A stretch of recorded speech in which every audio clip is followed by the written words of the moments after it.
He stood in class all day because sitting meant pain. When the janitor opened the stall door, he froze in terror.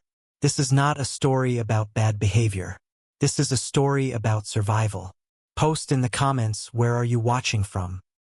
In the quiet town of Maplewood, nestled in the heart of America, the local elementary school bustled with the usual energy of children's laughter, hurried footsteps, and the occasional shrill ring of the bell.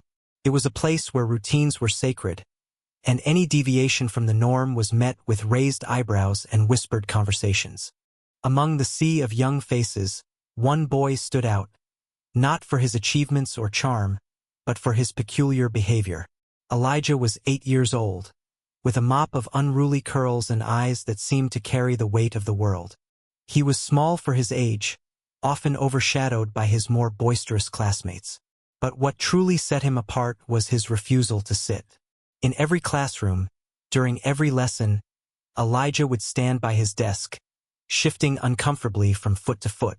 His teachers, frustrated by what they perceived as defiance, labeled him as problematic. Notes were sent home, warnings were issued, and the principal, Mrs. Carmichael, demanded immediate improvement. "This behavior is unacceptable," she declared during a staff meeting. "He's disrupting the learning environment." The other children, quick to pick up on the adults' frustrations, began to mock Elijah. "Why don't you sit like the rest of us?" one boy sneered during recess. "Are you too good for chairs?" Another chimed in, "He's just weird. That's why he's always in trouble." The whispers and giggles followed Elijah wherever he went, adding to the invisible burden he carried. In the midst of this chaos, there was one person who noticed something others didn't. Henry, the school janitor, was a quiet presence in the hallways. A man in his late 60s with silver hair and a kind smile. A veteran who had seen the best and worst of humanity. Henry had a knack for observing the unspoken truths that others overlooked. He had spent years cleaning classrooms, fixing broken lockers, and offering a listening ear to children who needed it. To most, he was invisible, a background figure in the tapestry of school life. But to Elijah, he was the only adult who didn't look at him with frustration or pity. Henry first noticed Elijah's peculiar behavior during lunch. While the other children scrambled to find seats and unpack their lunches, Elijah stood by the wall, clutching his tray and shifting his weight awkwardly. His face was pale, and his hands trembled slightly as he avoided eye contact with anyone who passed by. Henry watched as the boy winced, his expression contorted with discomfort. It wasn't defiance, Henry realized, it was something deeper. Later that day, as Henry swept the hallway outside Elijah's classroom, he overheard a teacher reprimanding the boy. "Why won't you sit down, Elijah? This is the third time today." Her voice was sharp, her patience clearly worn thin. Elijah's response was barely audible, but Henry caught the words, "When I sit, it hurts more." The janitor paused, his grip tightening on the broom handle. There was something in Elijah's voice, a tremor that spoke of fear rather than rebellion. Henry's instincts, honed by years of witnessing human struggles, told him that this was not a matter of discipline but of pain. He decided to keep an eye on the boy, determined to uncover the truth behind his behavior. Over the next few days, Henry observed Elijah closely. He noticed how the boy flinched when someone brushed past him in the hallway, how he avoided sitting even during art class, a subject he clearly loved, and how his eyes darted nervously whenever an adult raised their voice. It was as if Elijah was carrying a secret too heavy for his small frame. One afternoon, as Henry cleaned the cafeteria, he saw Elijah standing by the trash can, pouring water over his pants. The boy's movements were frantic, his face flushed with panic. Henry approached him gently, his voice calm and reassuring. "Hey there, Elijah. What's going on?" Elijah froze, his eyes wide with fear. For a moment, he seemed ready to bolt, but something in Henry's demeanor made him stay. "I spilled juice," he mumbled, avoiding the janitor's gaze. But Henry knew better. The water wasn't to clean a spill, it was to hide something. As the days passed, Henry's concern grew. He noticed the small, almost imperceptible winces Elijah made when he moved, the way he avoided sitting even during lunch, and the haunted look in his eyes. It was clear to Henry that the boy was in pain, physical pain, but the source remained a mystery. Determined to help, Henry decided to approach the teachers with his observations. During a staff meeting, Henry raised his concerns. "I think there's more to Elijah's behavior than meets the eye," he said, his voice steady but firm. "He's not being defiant, he's hurting." The response was dismissive. "He's just seeking attention," one teacher said with a shrug. "We've seen it before. He needs discipline, not sympathy." Mrs. Carmichael nodded in agreement. "Henry, I appreciate your concern, but this is a matter for the teaching staff. Let us handle it." But Henry couldn't shake the feeling that something was terribly wrong. He decided to take matters into his own hands, knowing that the boy needed someone to advocate for him. What he didn't realize was that his quiet determination would soon uncover a truth that would shake the very foundation of the school. The following days at Maplewood Elementary passed with an uneasy monotony. Although the school corridors continued to echo with the chatter of children and the constant shuffle of feet between classrooms, in the background a more insidious indifference was unfolding. Despite Henry's growing concern, the teachers remained stubbornly dismissive of Elijah's distress. To them, his refusal to sit was just misbehavior, a disruptive quirk of a problem child, nothing more than a bid for attention in an environment overloaded with routine discipline. In Ms. Jenkins' third-grade classroom, the daily routine was punctuated by sharp whistles and curt demands for orderly behavior. Elijah, as usual, would hover near his desk, restless and unwilling to settle into his chair. When Ms. Jenkins finally raised her voice, her frustration was palpable. "Elijah, sit down now," she snapped, her tone leaving little room for negotiation. Yet the small boy only hesitated, his eyes lowering, trembling just a fraction more than before. "When I sit, it hurts more," he mumbled almost inaudibly, a confession lost amidst the shuffling and hurried whispers of classroom management. Ms. Jenkins exchanged a glance with a fellow teacher, her brow furrowing not with empathy but with irritation. "He's just being fidgety," she muttered, always looking for excuses to avoid work. To her, and to many of her colleagues, the boy's sporadic winces were nothing more than the typical antics of a child who craves attention. "He does this every day, making a fuss for no reason," another teacher remarked during a brief huddle in the staff lounge. "If he ever gets used to following rules, maybe he won't try to hide behind his excuses." At recess, while the other children clustered in boisterous games of tag and hopscotch, Elijah sat in the corner by the chain-link fence. His eyes were distant, and his posture was tense. A few kids whispered as they passed, "There he is again, and he's so weird, always alone." But even their juvenile mockery was shallow, for none of them truly understood the depth of the pain behind his persistent restlessness. Meanwhile, Henry, who made his rounds between classrooms and corridors, kept a discreet yet watchful eye on the boy. Over the din of game and chatter, Henry heard the soft murmur that sometimes escaped Elijah's lips. "When I sit, it hurts. It hurts so much." These words, barely audible over the clamor, sent a chill down Henry's spine. In the library, as the class settled for story time, Elijah's behavior became more erratic. While his classmates curled up on the colorful rugs, he remained at the back, his eyes fixed on the dusty window. When a substitute teacher raised her voice to call him over, he shuffled closer, but not to the group. Instead, he leaned against a bookshelf, his face contorted in an expression that betrayed inner torment. His hands trembled as if recovering from an unseen blow, and every so often, he would flinch, as though expecting something painful to recur. Henry, mopping the hallway near the library later that day, paused as he observed Elijah from a distance. The janitor's gentle eyes noted every shudder, every instance when the boy's gaze darted away from kindly faces.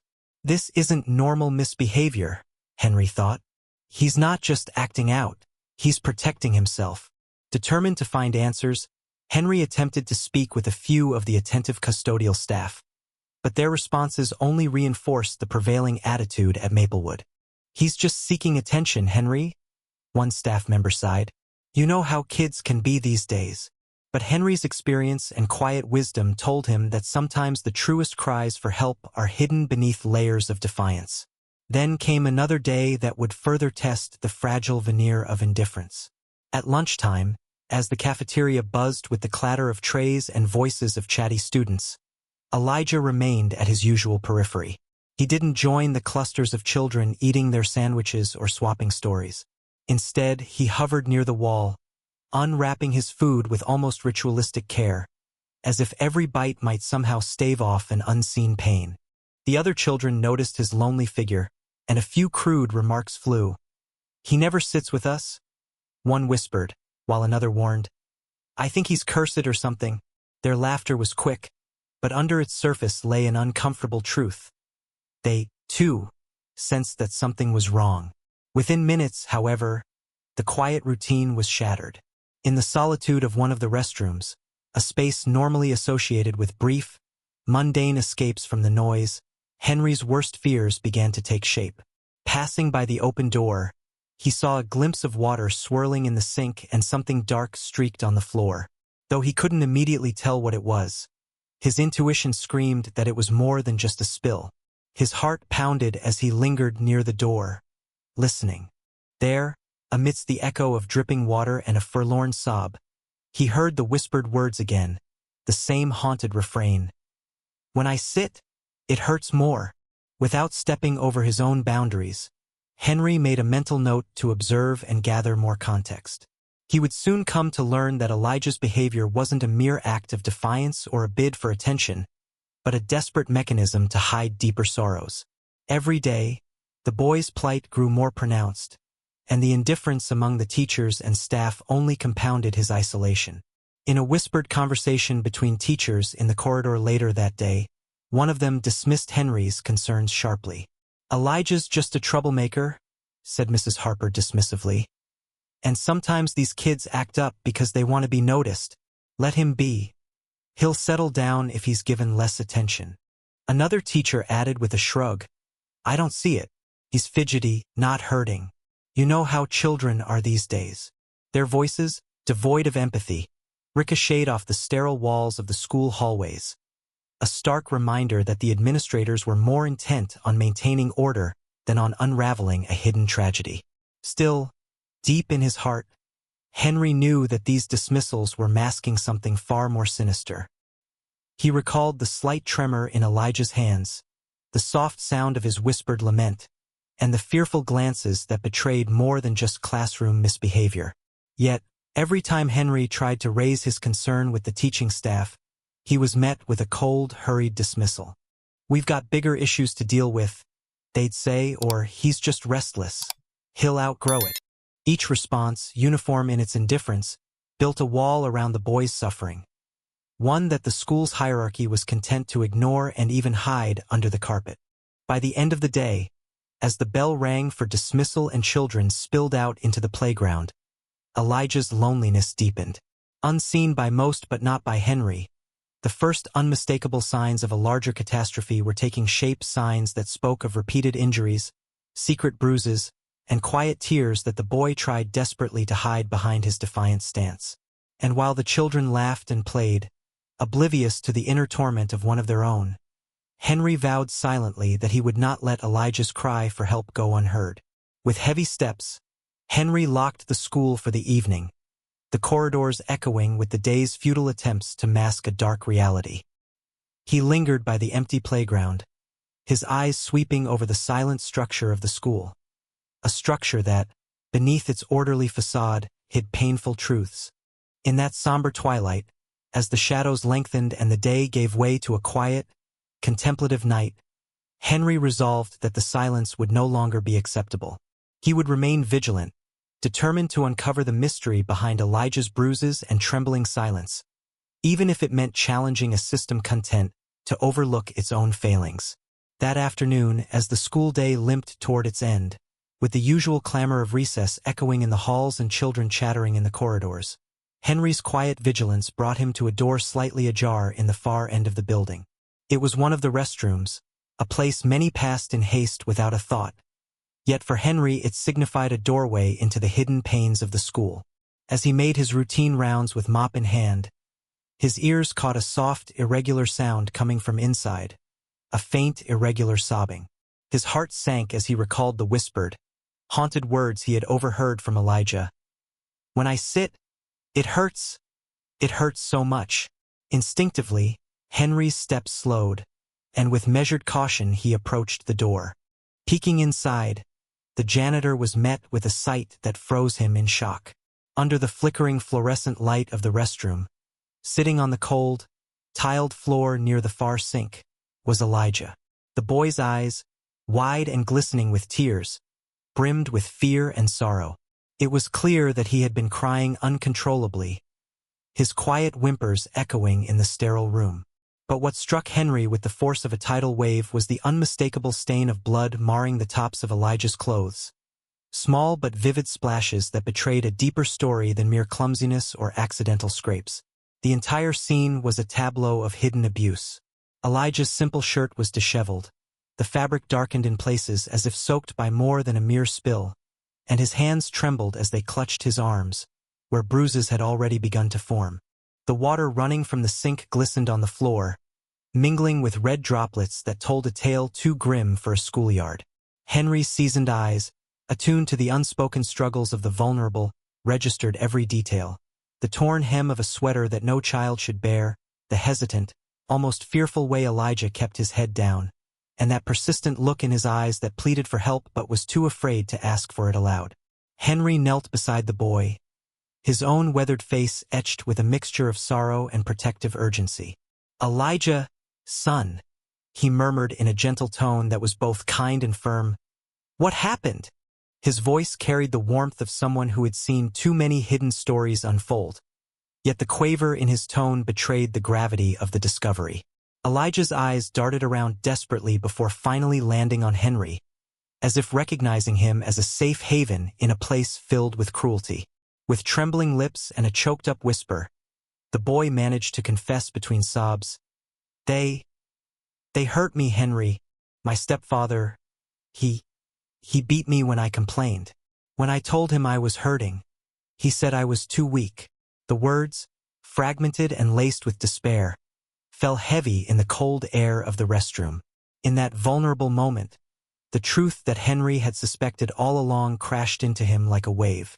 For years, the quiet misbehavior, the trembling hesitations, the whispered "it hurts" had been brushed off by the school's staff, dismissed as childish defiance or attention-seeking. But now, raw and undeniable, Elijah's fragile voice revealed a harrowing secret. The boy suffered at home, and his pain was not limited to the school's corridors. His stepfather, a man whose presence had been a ghostly specter in Elijah's life, had been inflicting brutality upon him, leaving physical scars that the boy did his best to hide behind his restless behavior in class. Tears welled in Henry's eyes as he looked at Elijah, his heart breaking for the little boy burdened by such horror. For Henry, who had spent most of his life overlooked and underestimated, moments like these formed a painful symmetry.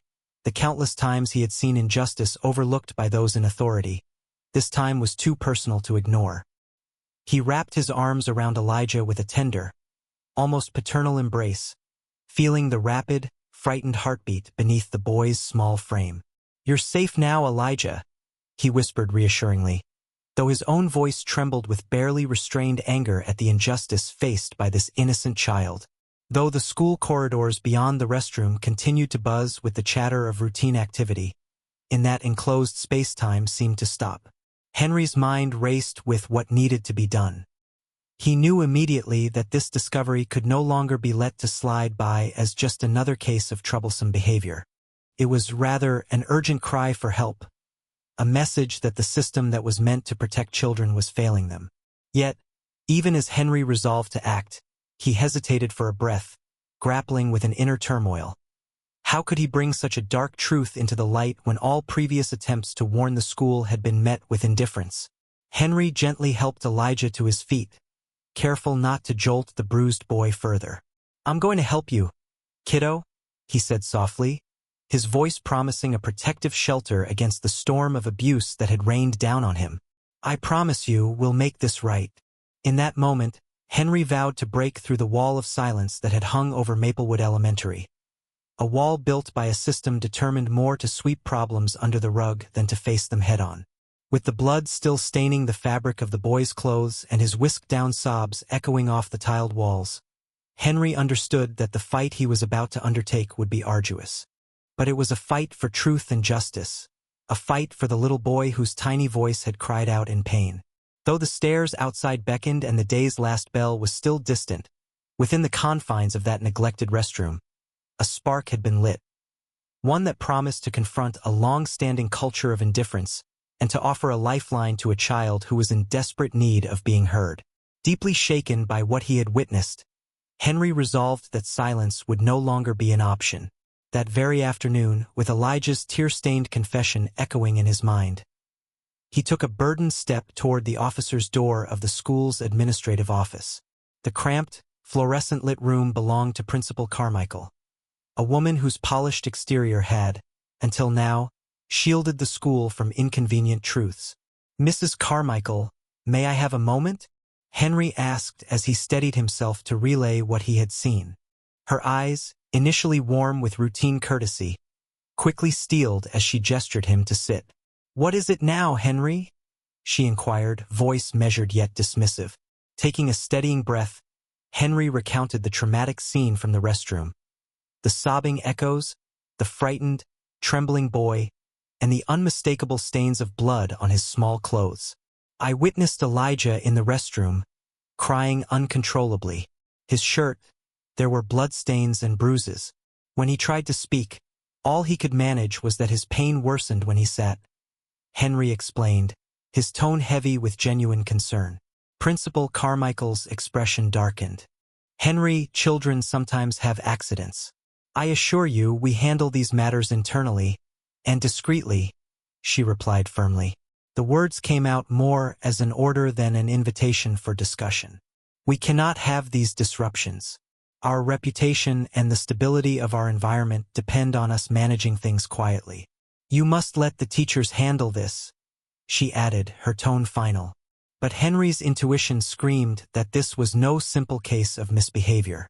"With all due respect, ma'am, this is abuse. Elijah isn't acting out for mischief, he's hiding pain. This isn't just a phase," he pleaded. Instead of empathy, he was met with a tight-lipped smile and an admonishing shake of the head. "Henry, I appreciate your concern, but you're interfering in matters that are not for your concern," she snapped. "Trust the system. I have dealt with disruptive cases before. This boy will adjust." Stung by the cold dismissal, Henry left the office with a heavy heart. He wandered the silent hallways, the echo of his words mingling with the distant laughter of children, and realized that the very institution meant to protect its students was more interested in maintaining appearances than in addressing hidden horrors. That evening, his concern pushed him to try another avenue, reaching out to Elijah's mother. In a hushed tone from behind the security desk, he requested her contact information. Hours later, when he managed to speak with her over a shaky phone call made in a quiet corner of the school office, her voice trembled with an indescribable fear.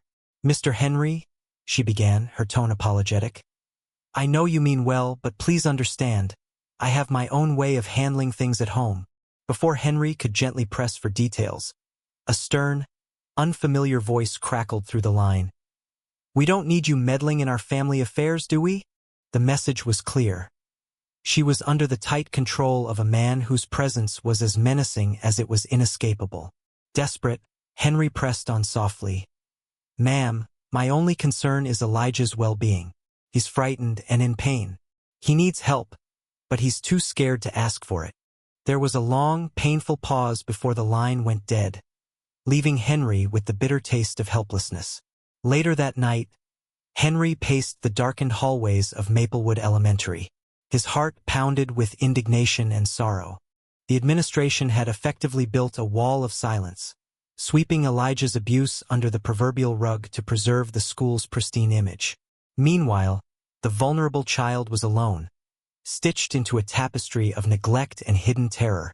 Resolved yet isolated, Henry clenched a small notebook in his calloused hand. Every detail he had overheard, every trembling word from Elijah, would be recorded. Though the principal and other administrators had made it clear that this was not a matter for a janitor, Henry's conscience would not allow him to stand by while a helpless child suffered. Overcoming the administrative wall demanded quiet defiance, a determination to confront an indifferent system at its very core.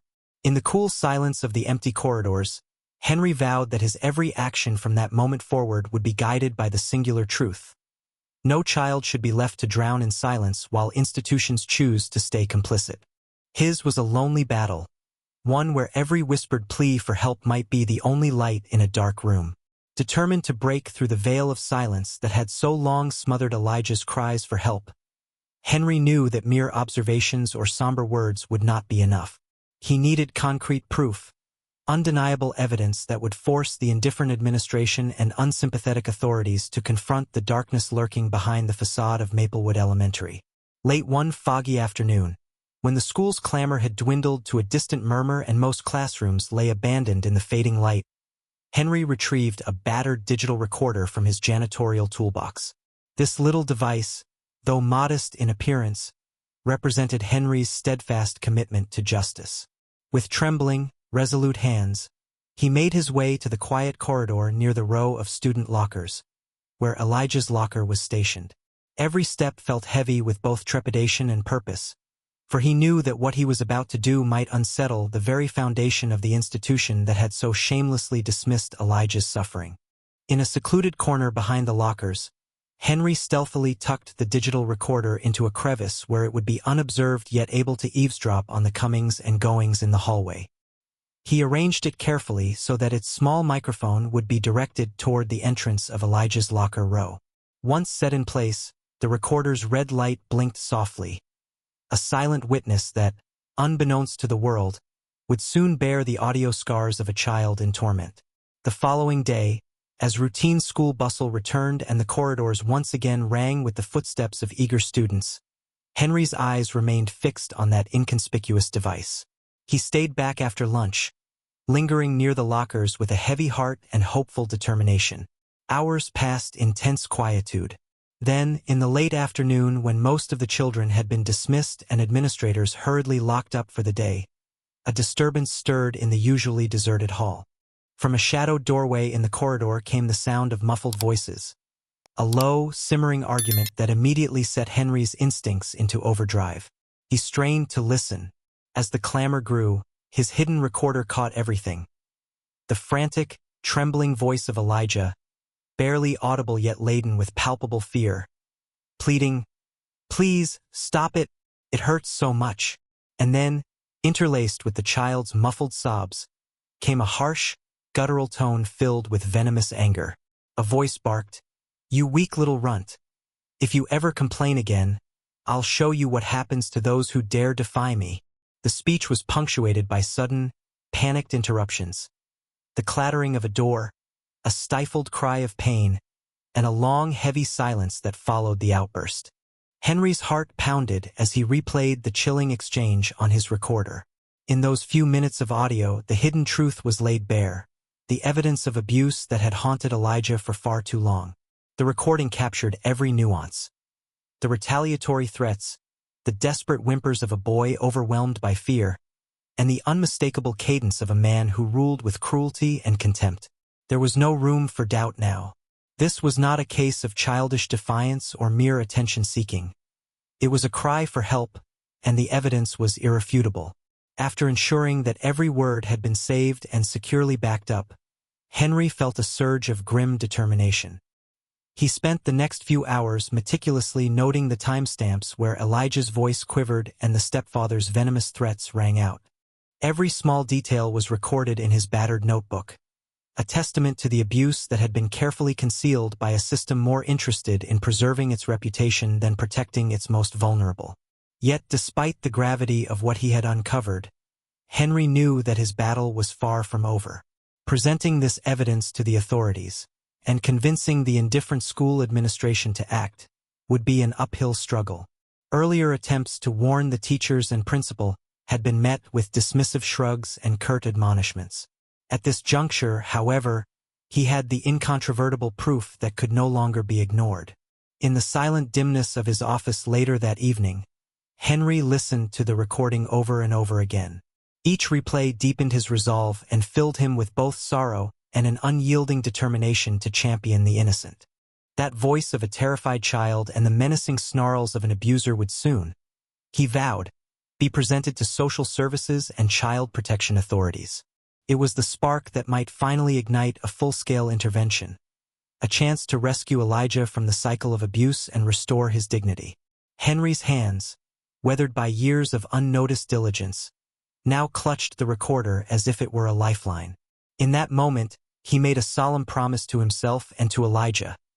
No more silent suffering, no more hidden abuses.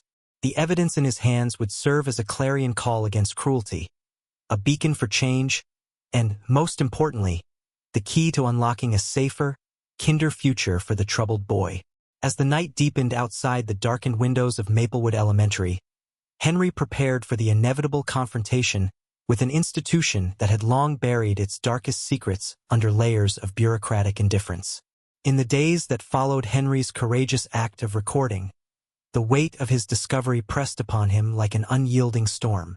Every time he replayed the incriminating audio, the agonized cries and venomous threats of Elijah's stepfather echoed in his ears, fueling his determination to end the child's torment. Henry knew that the evidence he had gathered was irrefutable, yet taking the next step meant challenging a labyrinth of dismissive administrators and callous systems that had long preferred silence over accountability. Under cover of the early morning gloom, Henry made his way to a local office of Child Protective Services. His hands, calloused from years of unnoticed labor, trembled as he clutched the digital recorder and the detailed notebook containing every timestamp and every anguished whisper from that fateful day. In a modest waiting room that contrasted sharply with the sterile corridors of Maplewood Elementary, he met with Olivia Martinez, a seasoned social worker whose compassionate eyes immediately conveyed an understanding of the stakes involved. "Mr. Henry," she said softly after reviewing the preliminary notes, "this evidence is very serious. I appreciate that you brought this to our attention. We've received some anonymous tips recently, but nothing as concrete as this." With each word, her tone carried not only relief but also resolve. A promise that the silence would be broken and that the vulnerable child would soon be heard. After a series of confidential discussions and rapid internal consultations, Olivia arranged an emergency visit to Elijah's home. The investigation was swift but cautious. Social workers, accompanied by local law enforcement, arrived at the modest house where Elijah lived under the oppressive rule of his abusive stepfather. Their presence was unannounced, and the shock on the mother's face told a silent story that years of fear could hardly express. Although she had always maintained a facade of quiet submission, the evidence of control and cruelty was too pervasive to dismiss when confronted with Henry's damning recording. At first, the mother denied everything. She spoke in low, trembling tones, insisting that her husband's discipline was merely strict and that her son's reluctance to sit down was exaggerated. But when confronted with the undeniable audio evidence, Elijah's fragile voice pleading for mercy, intermingled with the stepfather's menacing threats, the charade began to crumble. In hushed, broken admissions, the mother divulged details of ache and terror. Nights filled with cries, days overshadowed by a constant fear of violent punishment, and a pervasive sense of isolation that had made it impossible for Elijah to feel safe even within his own home. Within days, the rescue was set into motion. Social services, acting on the bulletproof evidence and supported by local law enforcement, coordinated a discreet retrieval of Elijah. Under the veil of early morning mist, while the rest of the town still slept unaware, an intervention team arrived at the residence. The operation was methodical and measured, a child gently separated from the environment that had long been a prison of pain. Elijah's tear-streaked face, once blurred by the shame of suppression, now shone with tentative hope as he was taken into the care of a temporary foster home known for its nurturing environment. The fallout was swift and severe. The digital recording, now in the hands of both social services and local investigative journalists, ignited a firestorm of public outrage. The local news outlets were quick to cover the scandal, detailing not only Elijah's haunting testimony but also the long history of neglect and cover-ups within Maplewood Elementary. In a town where the school had once been a cherished institution, Harsh questions were now being hurled at the administration. Principal Carmichael and the board of directors were forced to hold emergency meetings. A formal inquiry was launched into the school's repeated dismissal of abuse warnings. The facade of a pristine educational environment was shattered, revealing a network of indifference that had long allowed cruelty to fester under the protective cloak of bureaucracy. Even as the wheels of justice began to turn, the personal consequences for Elijah and his family took center stage. With the intervention, Elijah was transferred to a safe school, one where counselors, compassionate teachers, and vigilant staff were dedicated to helping him heal. Gradually, the little boy, once so timid and afraid to even sit in a classroom, began to show signs of recovery. Special care was taken to ensure that his emotional wounds were tended to. Therapy sessions, art classes designed for expression, and supportive peer interactions helped him rediscover the innocence and joy that abuse had tried to extinguish. For months, Henry remained a steadfast, if hidden, guardian of truth. Though his initial warnings had been met with derision by the school's higher-ups, the barrage of evidence and public pressure left little alternative but to acknowledge the wrongs that had occurred. The investigation led to the filing of charges against Elijah's stepfather, and the school district was compelled to enact new policies, mandating regular training for staff on identifying and reporting signs of abuse, and establishing a clear, confidential protocol for children to voice their fears without retribution.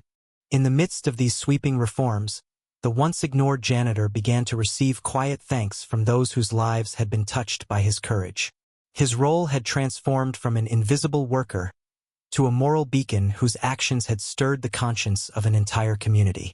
Elijah's mother, once paralyzed by fear and the grip of a controlling partner, eventually found the strength to leave, seeking legal protection and beginning the long, arduous road toward reclaiming her autonomy and providing a stable home for her son.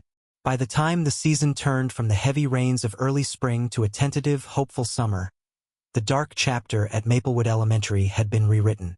The evidence that Henry had risked so much to collect had not only rescued a fragile life from the depths of abuse, but had also sparked a movement for accountability throughout the local education system.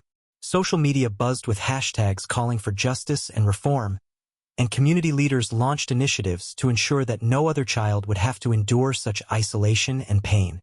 Henry, who had never sought recognition, quietly continued his work, his gaze lingering on the school's rebuilt hallways, a place that now promised safety more than control, compassion more than silence.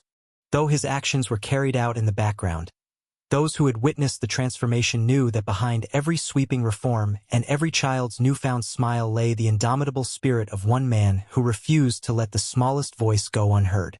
In the weeks following the intervention, a tentative calm finally settled over Maplewood Elementary.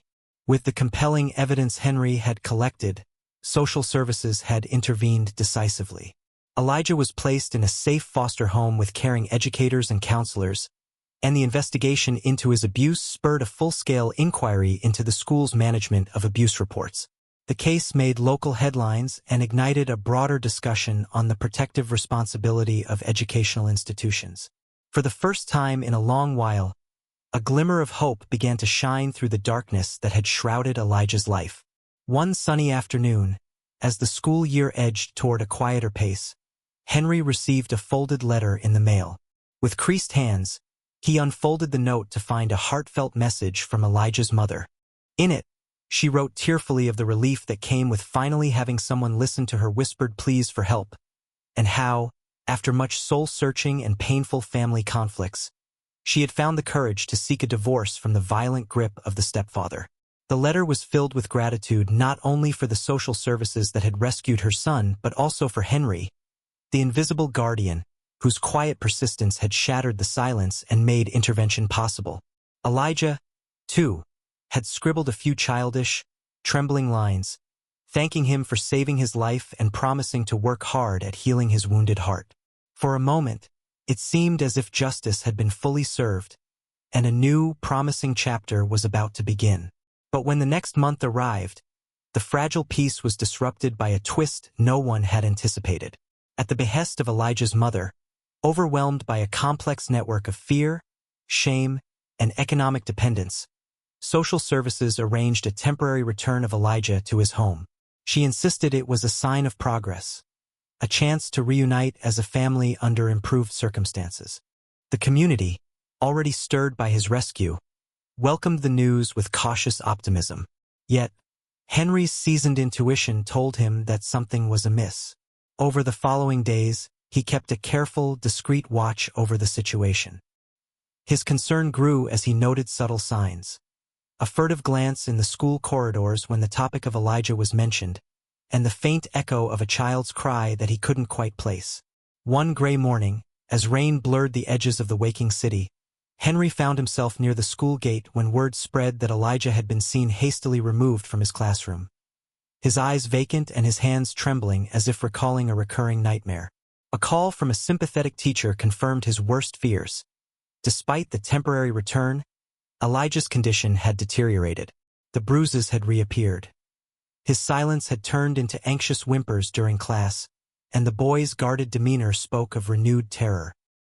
His heart clenched, and Henry knew that Elijah's home was not yet a place of safety at all. Determined not to let the hope kindled by his earlier intervention be extinguished by bureaucratic oversight, Henry made a quiet but resolute decision. That very afternoon, beneath the shelter of a low-hanging tree by the school, he spoke with a trusted counselor who had been following Elijah's case closely. Together they combed through the new reports, the whispered accounts from classmates, and even overheard fragments of conversation that hinted at the stepfather's continuing presence. It soon became undeniable. The cycle of abuse was rearing its terrible head once more. Late that evening, as street lamps cast long shadows across empty sidewalks, Henry visited the modest home at the edge of town. Though he was not formally authorized to intervene in a private residence, his conscience, and the memory of Elijah's tearful confession in that harsh restroom light, compelled him to act decisively. He waited silently outside, his heart thundering in his chest, until he saw a glimpse of a familiar figure lurking in the doorway. When the abusive stepfather emerged in a rage, Henry approached with calm determination. His quiet authority, honed over decades of witnessing injustice, gave him the courage to step in and confront the threat directly. A tense confrontation ensued, one in which Henry's calm insistence and the clarity of his moral conviction ultimately forced the aggressor to retreat. Neighbors, alerted by the commotion, soon intervened. The police were called, and in the ensuing investigation, the stepfather's actions were finally laid bare before the law. Social services, now bolstered by this decisive act, immediately revoked the temporary return order, and Elijah was swiftly moved into a long-term safe placement with a foster family renowned for its compassionate care. The final note of the story arrived in another letter, delivered quietly a few weeks later. Elijah's mother, her voice steadier now with hope and freedom, expressed her profound gratitude to Henry. She wrote about the turning of a dark page, a transformation not only in her son's life, but in the very culture of the institutions that had once turned a blind eye. Elijah's own handwritten note, though simple in its childlike script, resounded with the promise of a new beginning, unmarred by the shadows of past abuse. And so, with Elijah's life finally on a path toward healing and justice, the invisible janitor's brave actions became a symbol of moral triumph, a reminder that sometimes the smallest voices remain unheard until someone whom everyone had overlooked does the impossible.